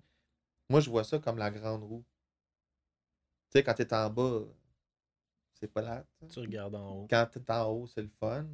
Mais tu sais, quand tu es en haut, que si tu profites pas du paysage, un moment donné, tu vas être en bas et tu ne verras plus. C'est juste, tu sais pas combien de temps dans la vie tu es en haut, combien de temps tu es en bas, mais il n'y a rien qui est éternel. Fait que, tu sais, moi, je me dis, quand je vis du stress, quand je vis un moment difficile, c'est pas éternel. Puis il faut que je garde la tête haute. Puis quand que j'ai du succès, faut pas que je rentre dans la pièce et je fasse comme yo, man, I'm the boss. Parce que ça aussi, c'est peut-être pas éternel. Puis peut-être que demain, ça sera plus là. T'sais. Fait que je pense que ça, c'est un message important que je dirais aux artistes, comme Si aujourd'hui, c'est tough dans votre carrière, si aujourd'hui, vous dites, hey man, ça fait longtemps là, que j'essaye, il y a tellement d'artistes qui réussissent, puis des businessmen en général, puis on a appris à les connaître hier, parce qu'on les connaissait pas avant, fait que là, on se dit, ah, tu sais, gars, lui, il est nouveau, puis le gars, lui, ça marche, mais tu sais, Chris, tu sais pas, des fois, ça fait 10, 15 ans, ce monde-là, il grind à essayer d'être connu, là. Tu sais, fait que vous n'êtes pas tout seul à trouver ça difficile. Tu sais, souvent, dans les anciennes générations, on vendait du rêve comme quoi notre carrière, nous autres, c'est tellement facile, on gagne tellement tout le temps. Mais souvent, les meilleurs gagnants, c'est aussi les meilleurs perdants. Souvent, tu as perdu, tu as manqué ta shot souvent avant de la réussir. T'sais. Fait que pour les artistes en ce moment qui nous écoutent, ou ceux qui ont des projets business quelconques, là, comme si aujourd'hui c'est une mauvaise journée, couche-toi de bonheur. Couche-toi de bonheur parce que le plus que tu es en forme demain, le mieux que tu vas pouvoir changer ta vie demain. Puis peut-être qu'après-demain, ça va être autre chose. T'sais. Fait que tes mauvais jours sont pas éternels. Tes meilleures journées sont pas non plus. Fait que il y a cette balance-là. T'sais. Fait que lâchez pas, guys. Apprendre de tes erreurs hein, aussi quand tu n'as pas des bonnes journées. Des fois, il y en a qui vont juste s'apitoyer sur leur sort, dire tabarnak, est-ce que c'est pas bon, est-ce que je suis pas bon, whatever, puis ils vont sombrer là-dedans. Mais pourquoi que ça s'est mal passé? T'sais, juste d'être analytique, un peu de réfléchir, tu as peut-être fait des erreurs là, puis là. Au moins de l'avoir fait, si tu es capable d'apprendre de ça, ben demain tu vas être meilleur. Puis je pense que c'est ça aussi, comme tu dis, dans une business, dans la vie ou juste en carrière artistique, c'est un peu la même chose. Il y a des fois que ça va mal se passer, tu vas vivre des échecs, mais d'apprendre de ça puis te relever le plus rapidement possible pour avancer, je pense que c'est vraiment ça qu'il faut garder de tout ça parce que ça va jamais aller parfaitement tout le temps. Il n'y a aucune vie qui est bâtie comme ça puis qui ça existe Non, pas. puis c'est souvent c'est un mensonge. Il y en a qui veulent projeter ça. Mais tu sais, tu parles de porter attention à tes échecs. Tu peux porter attention à tes bons coups aussi. Parce que tu sais, si tes bons coups, tu fais juste les enjoy puis dire comme yo, moi j'ai réussi parce que je suis le meilleur. Oh, ça c'est de la merde. Là. Ça c'est de la merde. Parce que la journée que tu vas avoir un échec, là tu vas penser que tu n'es plus le meilleur. Ça va fucker ton mental. Tu vas dire ah non, peut-être que là je suis plus à la mode, je suis played out ou Sur mon whatever. downfall. Tu sais, ouais, c'est ça. Tu sais, fait que c'est comme souvent on a du succès pour une raison précise. Prends le temps de disséquer ça aussi. Pourquoi ça a marché? T'sais, pay attention. T'sais, essayez de porter attention aux détails de pourquoi ça a marché plus que telle autre affaire. T'sais. On a tellement de data aujourd'hui, on a tellement aussi d'observations personnelles qu'on peut faire juste en regardant, en comparant nos propres trucs, que si on ne prend pas le temps de le faire, ben, c'est nous autres qui est perdants là, au final. Là. 100%, 100%. Puis question rapide pour toi, Pat. Pour un artiste là, qui dirait... Tu dirais c'est quand, en fait, à ton avis, qu'un artiste aurait besoin d'un gérant d'artiste dans sa carrière? À partir de quel moment, tu dirais? Ou qu'est-ce qu'il a accompli? Premièrement, je te dirais, il faut définir le travail d'un gérant d'artiste. Il y a beaucoup de 100%. monde qui ne savent pas c'est quoi le travail d'un gérant, puis qui pensent que ah, tu signes avec un gérant, puis là, si j'ai un bon gérant, je vais avoir une bonne carrière. Puis tu sais, on n'est pas des gatekeepers. Là. Comme honnêtement, si moi j'avais le moyen de signer quelqu'un puis garantir une carrière, Chris, pourquoi c'est lui qui ferait plus d'argent que moi? Puis là, c'est même pas une question d'argent, mais c'est une question de logique. Là. Tu sais, si j'avais cette possibilité-là, ce pouvoir-là, premièrement, c'est ben trop de pouvoir pour un être humain, là, soit dit en passant. Là, fait que la job d'un gérant, c'est de protéger les intérêts de son artiste. La job d'un gérant, c'est d'accompagner, d'aider dans le développement. C'est plein d'autres choses que par rapport avec notre job. Là, souvent, on est des psychologues, man, puis on fait plein d'autres affaires par rapport, là, mais on est là comme un support. Puis moi, je me vois comme des stéroïdes. T'sais. Bon, j'ai pas la shape d'un gars qui va au gym, là, mais je veux dire, si tu prends l'analogie, mettons, tu peux prendre les meilleurs stéroïdes qu'il n'y a pas sur la terre. Si tu vas pas au gym, tu vas avoir la même shape demain, puis après-demain, puis après-après-demain, right? 100%. Mais si tu y vas, tu t'entraînes comme une brute, mais tu vas voir des résultats encore plus gros que si tu prendrais rien. Là. Ça l'amplifie le travail. Fait que, tu sais, nous autres, on est là pour amplifier, justement. Tu sais, fait que si quelqu'un travaille fort, ben là, on peut aller faire quelque chose. Mais tu sais, s'il n'y a pas de résultat, tu sais, quelqu'un qui n'a rien fait encore, qui n'a jamais sorti une chanson, qui n'a pas d'expérience, tu sais, qui part de zéro, ça se peut qu'il ait déjà un petit beau potentiel. Puis toi, en tant que gérant, tu l'écoutes, tu fais comme Hey man, ça, là, ça a vraiment du potentiel. Mais ça ne veut pas dire qu'aujourd'hui, il y a quelque chose à faire que moi, je peux vraiment faire pour t'aider. Tu sais, peut-être qu'il faut juste attendre que tu sois un peu plus prêt pour que là, je peux mettre des affaires en place. Tu sais, tout est une question de timing. Puis souvent, les gens, tu sais, ils pensent que les étapes, c'est bon, il faut que je me trouve un gérant. Puis là, le gérant va m'aider à trouver un record deal. Tu sais, mais c'est comme. Faut qu'il y ait un parcours déjà pour pouvoir l'amplifier. Tu peux pas amplifier 0 à 100. Là, Ben, tu sais, c'est une question de développement. Tu sais, il y a 24 heures dans une journée. Si moi, je travaille avec, mettons, toi, là, demain, tu décides, moi, je vais être un rapper.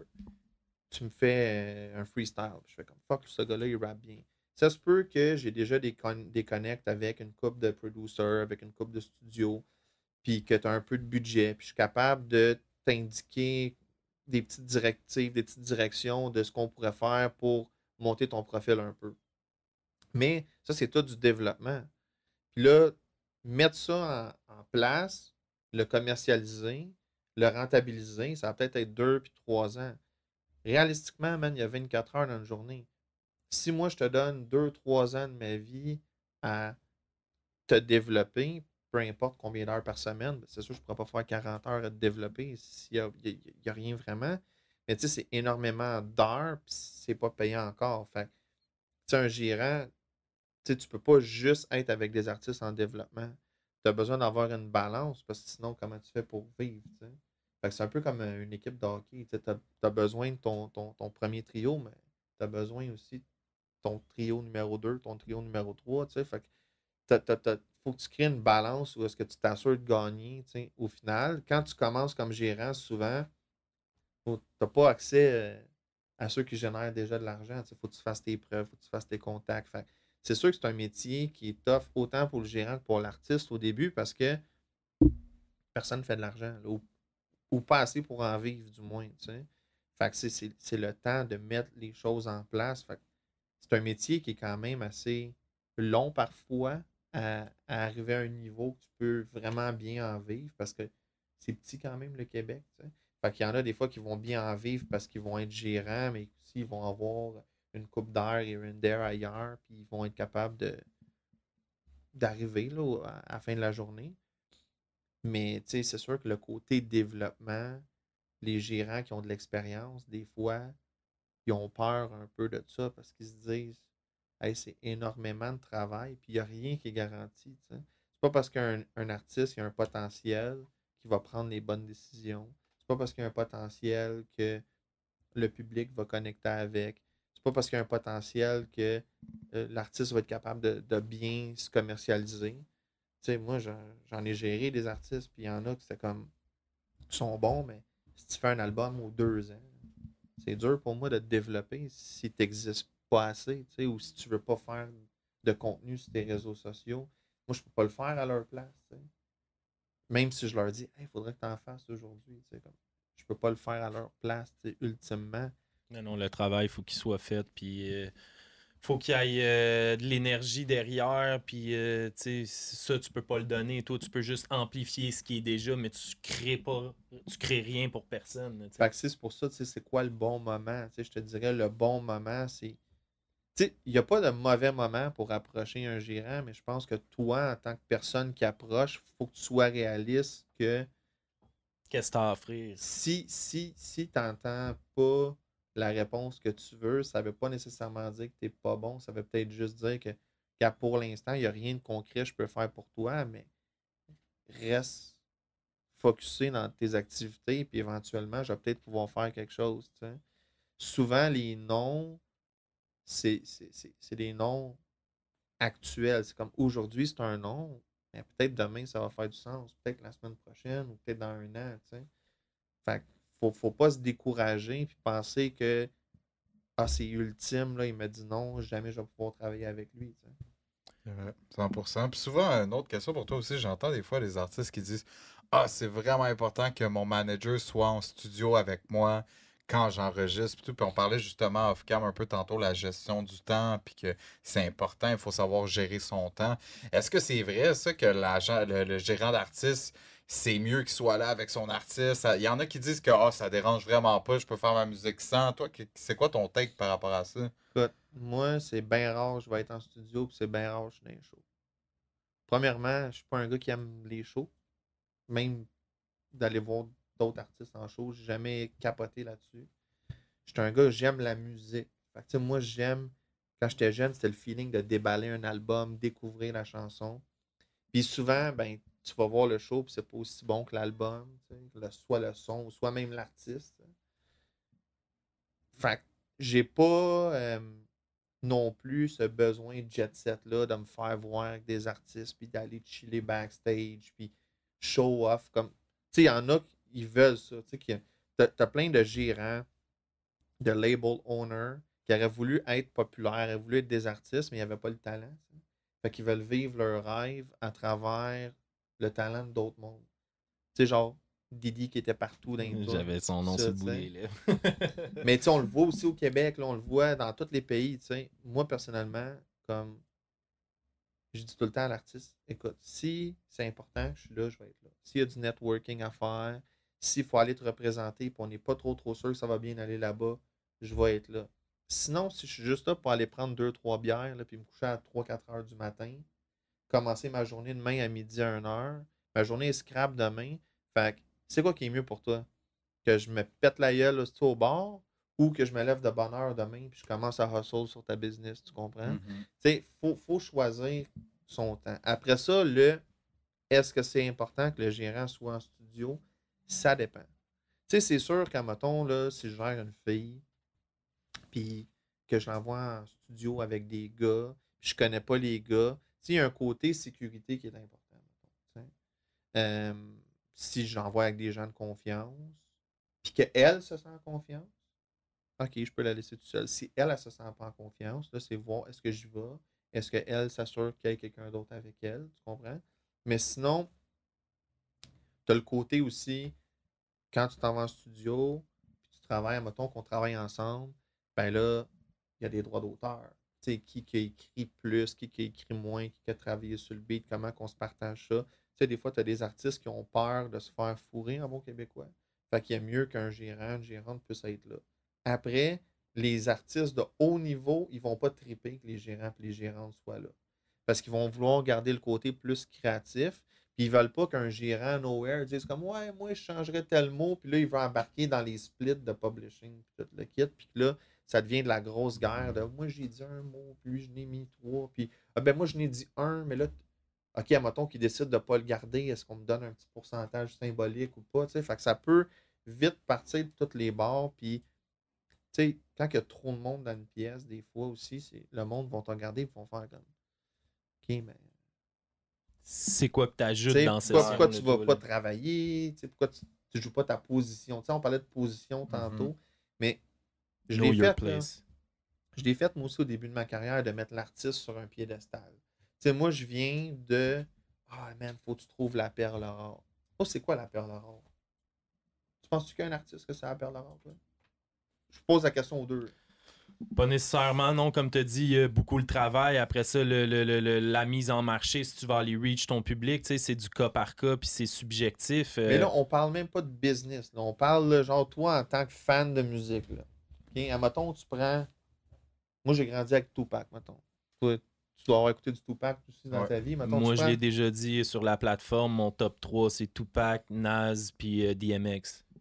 Bon, ça, c'est un bon top, ça. Si tu prends Tupac, OK? Il y en a bien gros qui vont dire ah, man, moi, je veux me chercher un artiste comme Tupac. Oh, ça y a pris une couple d'albums là, avant de devenir une superstar, Tupac. Il a fallu qu'il fasse des films aussi, tu comprends? Ben oui. Il a fallu qu'il soit en tournée avec des groupes. Il était danseur derrière des groupes avant même de pouvoir mettre sa voix sur un micro. Sur papier, c'était pas une perle rare. Quand on la regardait au début. T.I., son premier album, c'était un flop. Son deuxième album, avec une nouvelle compagnie de disques, avec Atlantic, il a blow up. Fait que, câlisse, si le même gars, avec une équipe différente, n'a pas le même résultat, c'est-tu le gars, la perle rare? C'est la compagnie, la perle rare? C'est-tu le monde qui travaille? Pour moi, la perle rare, c'est l'énergie. L'ensemble. C'est l'ensemble. C'est le bon gérant avec le bon artiste, avec le bon... Où est-ce que tout le monde a une vision commune? C'est comme un couple. Ouais. Une connexion. Si tu es en couple avec quelqu'un, puis toi, tu veux des enfants, puis elle n'en veut pas, mettons. C'est sûr que ça va chier à un moment donné. Fait que c'est la même chose avec la business. T'sais? Mais moi, je viens de cette éducation-là que faut que tu trouves la perle rare. Fait que moi, je mettais beaucoup l'artiste sur un piédestal, puis j'étais un peu comme quasiment l'assistant de l'artiste, où est-ce que là, tu es dans toutes les shows, puis tu es dans toutes les sessions, puis là, tu travailles un nombre d'heures infini sur la carrière de l'artiste. Tu travailles probablement autant d'heures, sinon plus, que lui en met dans sa carrière.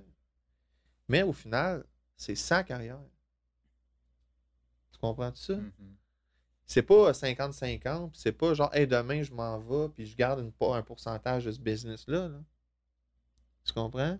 Fait que, tu sais, un artiste peut pas demander non plus la lune comme si on partageait une business ensemble, à moins qu'on en partage vraiment une ensemble.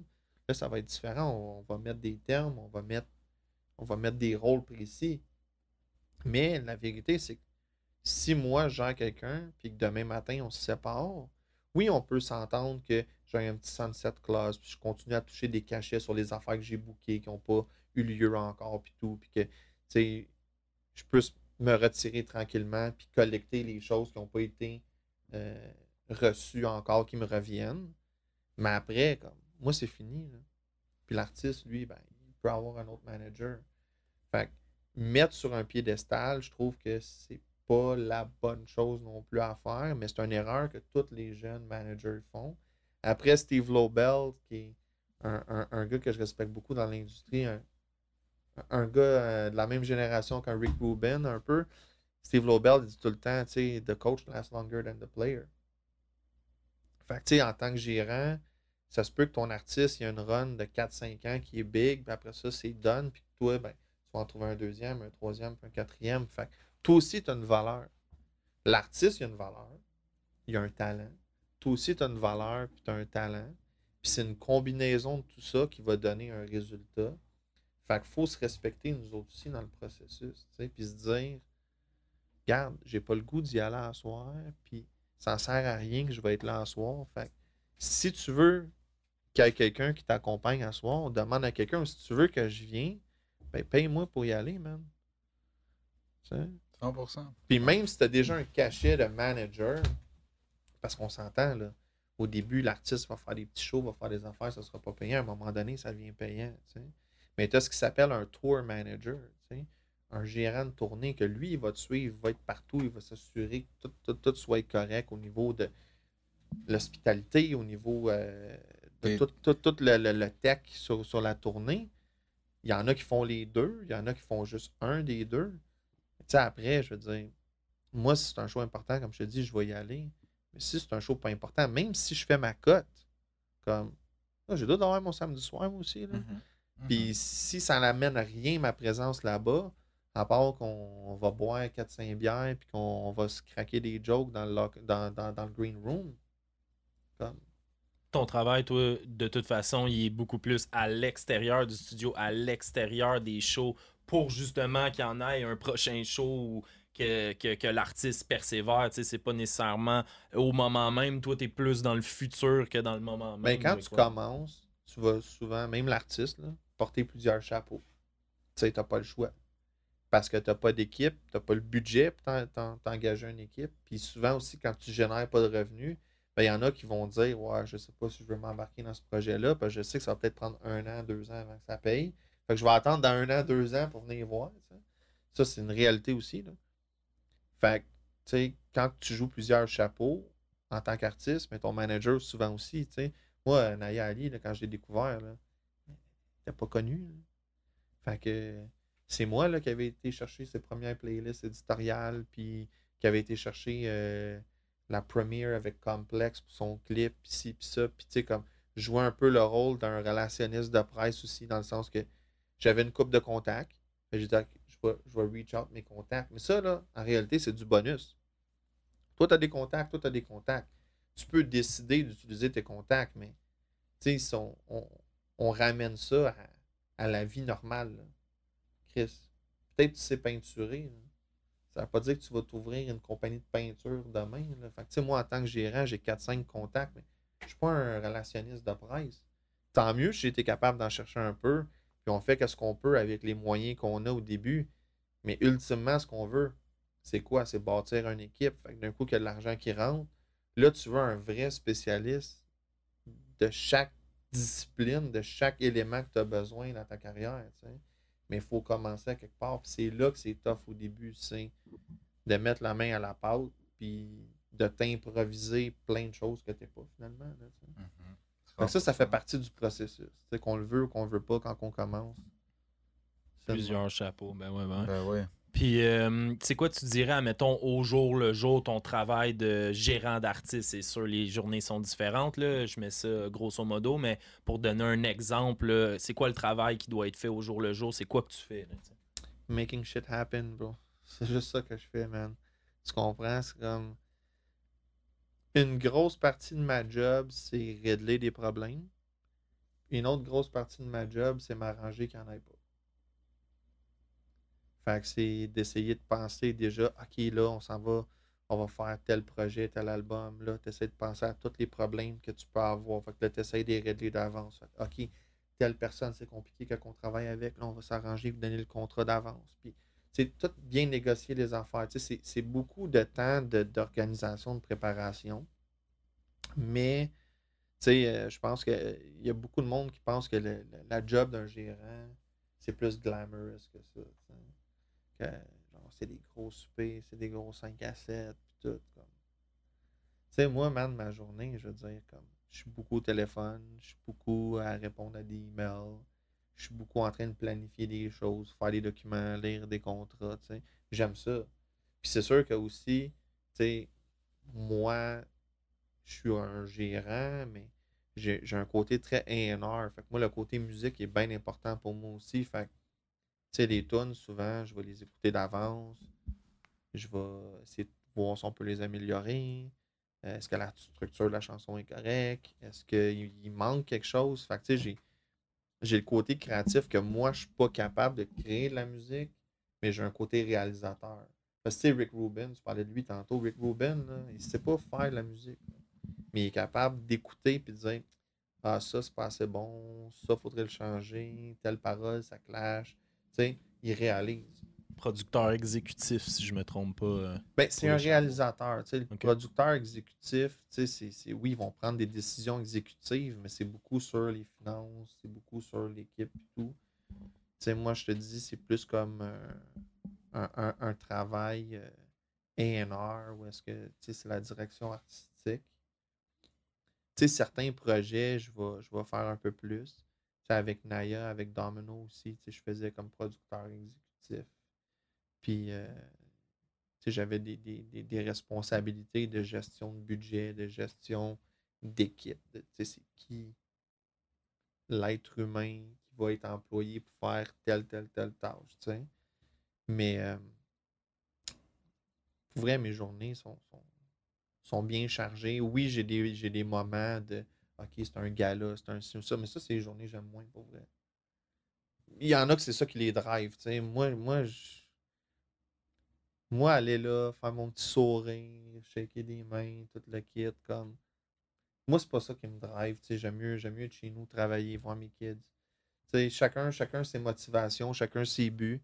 Euh, tu sais, moi, à la fin de la journée, c'est pas le look qui est important, c'est Comment tu les vraies performes. choses. Ouais, c'est Ben ça. oui, 100%, je suis d'accord. Puis je suis curieux de savoir aussi, un gérant d'artiste, ça va capitaliser comment? Tu sais, souvent, on a la croyance que le gérant d'artiste va faire souvent un 15%, 10%, 20% sur les shows qu'il va amener à l'artiste en tant que tel. Est-ce qu'il y a d'autres moyens? J'imagine que oui, bien évidemment, mais c'est comment qu'on va être capable de capitaliser comme ça en tant que gérant d'artiste, surtout quand tu parlais justement au début qu'on investit beaucoup de temps puis que pas nécessairement on va avoir du profit au début, mais que ça vient avec le temps. C'est où les opportunités de capitaliser pour un gérant d'artiste? Ben, je pense que premièrement, il faut dire qu'il y a un petit côté ingrat dans le côté capitalisation. C'est que souvent, je dis pas c'est tous les artistes, là, mais c'est un milieu où est-ce que plus que l'artiste fait du cash, plus qu'il veut que le pourcentage descende. Parce que là, à un moment donné, il fait comme Chris, je fais 20 millions, man. 20% de 20 millions, c'est de l'argent. C'est comme oui, mais pendant 5 ans, tu ne gérais pas une crise de scène, puis je faisais le travail pareil. Tu sais. Fait que toi, tu ne vas pas venir le voir au bout de 5 ans et te dire bon, là, j'aimerais ça qu'on mette ça de 30% parce que j'ai travaillé 5 ans gratuit. Tu sais. Fait que ça, c'est déjà un côté qui est toujours touché. Tu sais, le fameux pourcentage. Puis il y a la réalité aussi locale. Tu sais, je veux dire, on n'est pas aux États-Unis, on n'est pas en Europe où est-ce qu'il y a beaucoup plus d'opportunités parce qu'il y a plus de population. Fait que, tu sais, déjà là, un gérant, en moyenne, c'est 20%. C'est sûr que les artistes qui génèrent énormément d'argent, eux autres sont capables de dire bon, ben, regarde, moi, je connais quelqu'un qui veut me le faire à 15, je connais quelqu'un qui veut me le faire à 10. Tu sais. Fait qu'après, c'est à toi de voir si, en tant qu'artiste, tu as le goût de prendre le risque d'aller avec un autre gérant qui va peut-être pas te donner le même service pour sauver un 5% ou un 10%. Tu sais. Là, c'est de la relation être humain, c'est de la relation personnelle. Tu as des gérants comme moi qui sont très day-to-day. Genre, moi, le monde que je gère, c'est comme ma famille. Là. Genre, on est proches. Tu as des gérants que, man, à chaque fois que tu appelles, ça répond pas. Des fois, tu vas être 2-3 mois sans leur parler. Puis quand tu as un appel, ben, c'est genre l'assistant, l'assistante, puis c'est jamais la même personne. Puis tu sais, comme. Moi, il y a un gars que je gère, il était géré par le manager Justin Timberlake. Puis il a arrêté de travailler avec lui parce qu'il dit, comme Chris, moi, j'aimerais ça parler à mon gérant plus que 4 fois par année. Fait que, tu sais, oui, je suis pas un gars qui gère Justin Timberlake. J'ai pas ça à offrir. Mais lui, il a eu ça, puis s'est rendu compte que hey, c'est bien beau de travailler avec les gros noms qui font plein de cash puis qui sont bien big, mais check comment ils te traitent. Ils te traitent comme si j'ai du temps, je vais t'en donner un peu. T'sais. Fait que oui, au Québec, puis même aux États-Unis, généralement, c'est du 20%. Dans certains cas, ça va être un petit peu moins si c'est négocié. Mais après ça, il faut que ça fasse du sens.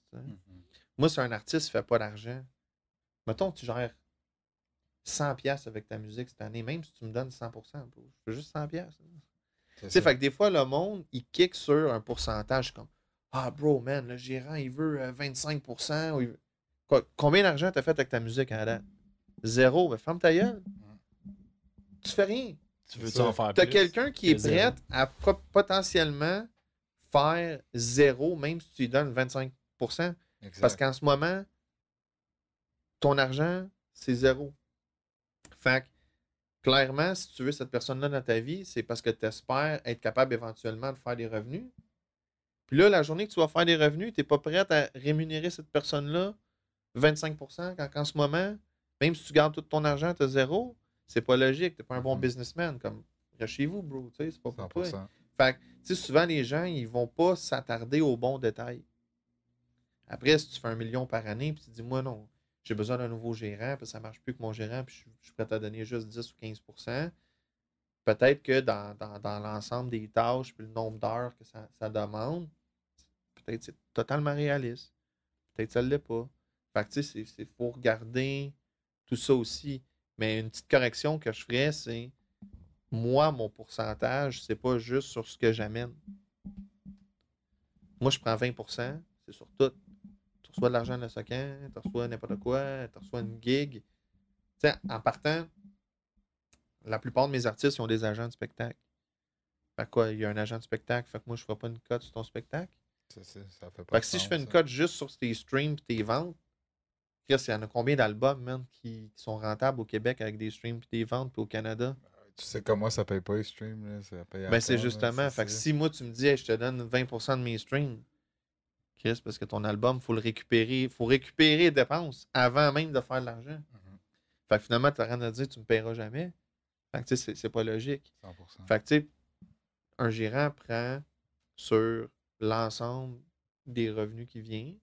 Puis des fois, ben, il y en a là-dedans que ça va être grâce à moi parce que hey, j'ai parlé à un tel qui cherche une chanson, puis aimerait ça que tu collabores avec, ou que tu en écris une pour lui ou whatever. Puis des fois, mais c'est toi le lead qui va venir de toi. Là. Tu sais, des fois, il y a bien des producers, exemple, qui vont penser hey, moi, je vais avoir un gérant, lui, il va m'emmener des clients. Il va emmener des clients tous les jours. Et ça se peut, je t'en amène des clients. Là. Mais après, je veux dire, toi aussi, tu es supposé d'en amener, toi aussi, tu es supposé de faire du contenu, toi aussi, tu es supposé d'essayer de te vendre, puis de faire tes connexions. Puis moi, après, là, ma job, c'est pas de dire ah, t'as amené un client, tant mieux pour toi. Non, c'est comme faut quand même que je négocie, faut quand même que je fasse la paperasse, faut quand même que je fasse en sorte que tu te fasses payer, que tu te fasses pas passer une petite vite, tu comprends? Fait que le travail s'arrête pas à toi qui est en studio. Parce que c'est un peu même presque un job d'avocat aussi, là, rendu là, presque, parce que tu négocies, mais tu dois lire ton contrat, tu dois connaître le légal derrière tout ça aussi, t'assurer, comme tu disais, qu'il se fait pas passer une petite vite, qu'il n'y ait pas de petits caractères que la personne n'a pas vu, que, comme tu disais tantôt, tu défends les intérêts de ton artiste aussi. Dans mon cas, à moi, oui, mais il y a quand même beaucoup de gérants et de gérantes qui ont pas nécessairement cette aptitude-là. Je dis pas de savoir ou pas savoir négocier, là, mais je parle vraiment de bien comprendre les contrats. Tu sais, moi, je comprends les contrats du calibre d'un entertainment lawyer. Puis même des fois, je school des entertainment lawyers sur des façons de faire différentes au niveau de certaines clauses qui font comme shit, je n'avais pas pensé à ça. Puis là, je dis pas ça pour me pitcher des fleurs, je dis ça parce que moi, j'aime les contrats puis j'ai le nez là-dedans à longueur d'année. Fait que ça, c'est une force que moi j'ai. D'autres gérants vont avoir d'autres forces. Tu sais, il y en a que j'appelle des dot connectors. Ils sont pourris, esti, là, ils connaissent rien de l'industrie. Tu leur parles des droits d'auteur, là, esti, ils saignent du nez, le cerveau, il réchauffe. Mais ils sont capables de te mettre dans un room avec les bonnes personnes. Puis là, rendu là, hey, là, va falloir engager un avocat pour qu'il check tout ça parce que moi, je comprends rien là-dedans. T'sais. Fait que tu as plusieurs types de personnes, tu as plusieurs types de besoins aussi. T'sais. Quand je parlais avec un gars qui était, il est retraité aujourd'hui, mais il était éditeur et c'est lui qui allait chercher aussi tout ce qui était droit voisin pour David Guetta là, pendant des années. T'sais. Puis je dis, Christ, as-tu été chercher des placements pour David Guetta? Il dit, même pas un. Et dis-moi, David Guetta, ce qu'il voulait, là, c'est que s'il y a une scène qui traîne à quelque part, là, elle ne traîne plus. Tu comprends?